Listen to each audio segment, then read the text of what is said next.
చాలా స్పష్టంగా మళ్ళీ చెప్తున్నా, నేను ప్రభుత్వ తప్పిదాలను ఎత్తి చూపడానికి మాట్లాడతా, ప్రభుత్వం ఇచ్చినటువంటి హామీల గురించి ప్రశ్నిస్తా, మా పార్టీ యొక్క ఆశయాలు సిద్ధాంతాలు జగన్మోహన్ రెడ్డి గారు ప్రజలకు చేసినటువంటి మేలు గురించి మాట్లాడతా. ఏ వేదికనైనా మా యొక్క జగన్మోహన్ రెడ్డి గారి గొప్పతనాలను గురించి ప్రజలకు గొప్పగా వివరిస్తా. అది నా బాధ్యత. మా పార్టీ చేసినటువంటి చరిత్ర అది ఎక్కడ తప్పు కాదు. కిరణ్ రాయల్, నువ్వు ఈరోజు నేను నేరుగా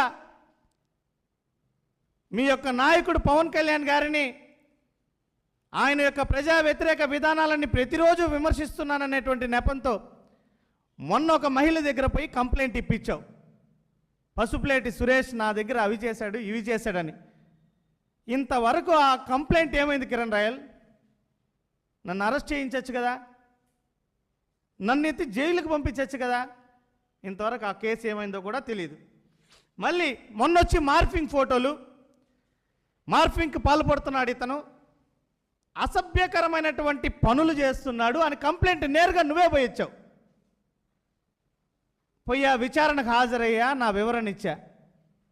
నువ్వేమన్నా సాక్ష్యాధారాలు ఇచ్చావా? ఆ ఫిర్యాదుతో ఒకటన్నా ఇచ్చావా? ఒక తెల్ల కాగితం మీద నువ్వు పేర్లు రాసి ఇచ్చేసి వచ్చేస్తే ఎఫ్ఐఆర్ నమోదు చేస్తారు పోలీసులు. మరి ఈరోజు నేరుగా నీ యొక్క సామాజిక మాధ్యమమైనటువంటి ఫేస్బుక్ ఖాతాలో 2 రోజులుగా నా మీద నిరాధారమైనటువంటి కల్పిత పోస్టులు పెడుతున్నావు. కేసు నమోదు చేయరా పోలీసులు? విచారణ ఉండదా దీనిపైన? ఎలాగో మీ